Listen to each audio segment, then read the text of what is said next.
iBhayibheli ngangithi mina uMatthew 24 uyisifundo noma ukuphelela kwesifundo uJesu efundisa abafundi lokho okubizwa ngolimi olujwayelekile lwamanje kuthiwa igraduation. Ila khona basebegogoda uMatthew 24 sebegrade uJesu esezoyihambela bheke ezulwini. Sebezosala bona bawuthathe wonke umsebenzi kaJesu bawubeke emahlombe abo bawenze. Uyabona?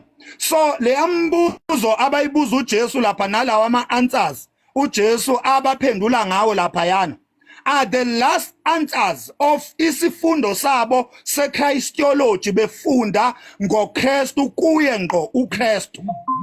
Uyabona nje mawubheka uqala nje uMatthew 24 uverse 1 uthi yabona before ngiqale ngufunde ngifuna uqale ngikuhlukanisele la ukuthi uMatthew 24 kuneziprofeto ezimbili lapha yana eziprofetwa uJesu upon his disciples.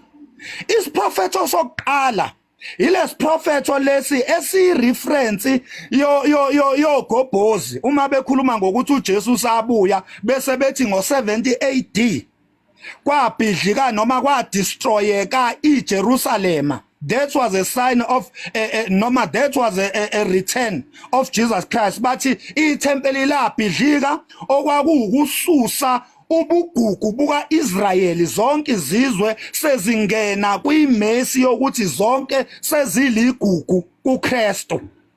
So ngifuna ukuprovela leso siprofeto ngiphinde ngikuprovele futhi isiprofeto ke sesibili la khona uJesu ke esekhuluma ngani ozu 3 iprofeto ekhona kuMatthew 24 esokubhidlika kweJerusalem okwachaza ukuthi uIsrael is no more a special nation among the nations. Zonke izizwe seyibalekile. Isiprofeto number 2 isiprofeto sokubuya kwakhe uJesu lesike engizosichaza kabanzi ukuthi kusho ukuthini ukubuya kukaJesu ngoba into edida abantu abaningi ngokubuya kaJesu abaye bathi usabuya abanye bathi usazobuya kulahleke imeaning yokuthi what does that mean kwakusho ukuthini ukuthi uJesu uzobuya na ngoba ianswer yalapho iyona ezositshela ukuthi ngabe usabuya noma akakabuyi. And then isiprofeto sokugcina sesithathu esikuMatthew 24 isiprofeto la khona kukhuluma ngomhla wokuphela bathini bayibizani bathi umhla ukuphela umhla wokuphela. Yes, that is the third prophecy uJesu asiprofeta phezulu kwabafundi bakhe kwi last teaching of his gospel kubafundi bakhe. Ake sibhekeke siqale nje kuMatthew 24 verse 1 sibheka qala isiprofeto sokuqala engithe sokubhidlizwa kwethempeli ukususwa kukaIsrayeli endaweni especial among other nation kufakwa zonke izizwe. Verse 1 uthe uJesu ephuma ethempelini emuka kwasondela abafundi bakhe ukumtshengisa isakhiwo sethempeli. Ngithe ngizoprovani ku number 1 ngizoprova ukufulfileka. Ngizoprova njalo isiprofeto not ukufulfila ngizoprova isiprofeto sika Jesu eprofeta ukufaka zonke izizwe ukuthi zilingane noIsrael. Uverse 2 uthi waphendula wathi kubo anikuboni konke lokhu na ngiqinisile ngithi kini akuyokushiwa lapha itshe phezulu kwetshe elingayi ukudilizwa phansi. Lapho isiprofeto esasikhuluma ngokubhidlizwa kweJerusalema okwenzeka ngo-70 AD. Lento ogobhozi ekuyiyona ababambelele kuyo ukuthi ngayo nje uJesu sabuya ebuyela kwaIsrael. Okay, ngayisho futhi nangesikhathi bekhona ogobhozi abazange bayiphike. Angizeke kwisiprofeto sesibili sesisibonile isiprofeto esafezeka ngo-70 AD la khona kubhidlika khona iJerusalem. Siza kwesesibili ke manje. Verse 3 esahleze entabeni yemnqumo beza kuye bebodwa bathi sitshele ukuthi lokhu kuyakuba nini nesibonakaliso sokuza kwakho nesokuphela kwezwe. angithi uyezwa ke iprofeti ezimbili manje babuza uJesu nje mayiqala kuverse 4 uzobe phendula mayelana uzobe phendula ngokuprofetha izinto ezimbili uzobe profetha ukubuya kwakhe njengoba ufunda uverse 3 bambuza mayelana nokubuya kwakhe baphinde bambuze mayelana nani nomhla wokuphela. So uJesu mayiqala nje kuverse 4 uzobe ianswer yakhe abaphendula ngayo iprophetical towards imibuzo mayelana nokubuya kwakhe nendaba yomhla wokuphela. Esahleze entabeni yemnqumo abafundi bakhe beza bebodwa bathi sitshele ukuthi lokhu kuyakuba nini nesibonakaliso sokuza kwakho nesokuphela kwezwe.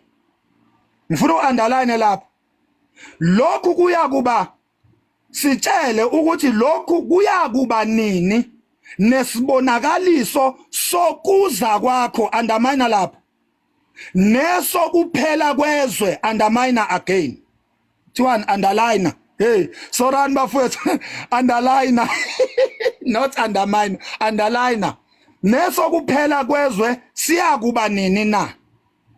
Okay angeke ke ngiyifunde yonke bafowethu uMatthew 24 mude kakhulu kodwa uzoyifundela wena.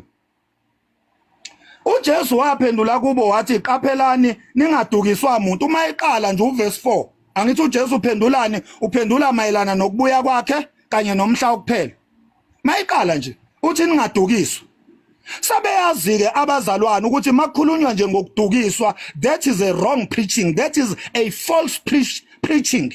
Mayikhuluma nje ngabaprofeti bamanga ekhuluma ngokungadukiswa noma ngokudukiswa kwabantu inkulumo lapho ihlezi ngqo endabeni preachings. Kanti Jesu uyokuba njani ukubuya kwakho na? Siyezwa usasitshela ngama false preaching qaphelani ningadukiswa ngokuba kuyakuza abaningi ngegama lami ngegama likabani ngegama likaKristu. What does that mean? It means they will be a preachers because mighty bayakuza abaningi ngegama lami usama preachers abantu abeza kubantu ngegama likaKristu they are preaching, those are the preachers. So uJesu is speaking about preaching uma ephendula umubuzo wokubuya kwakhe is speaking about preaching. Asiqhubeke ngokuba kuyakuza abaningi ngegama lami bathi mina nguKristu badukisa abaningi. Uyayibona preaching yonke le niyakuzwa izimba yonke ke lonto uyaqhubeka khona la ngifuna khona siye ku verse asambe siyoqala siyoqhubeka lapha ku verse 11 sambe siyoqhubeka ku verse 11. Kuyakuvela abaprofeti bamanga abaningi badukisa abaningi ngishilo ngathi false preachers ngenxa yokwanda kobubi kuyakuphola uthando lwano luyophola lapha ku verse bani verse 12. Uthando lwano luyophola uthando lwevangeli oluyophola ngenxa yokwanda kobubi kuyophola uthando lani lokwanda kwevangeli. Khumbula lapha ngithe underline ukuthi uJesu uphendula umbuzo wokuza kwakhe nomhla wokuphela. Yonke lento is about answering ukuthi kunjani ukubuya kwakhe.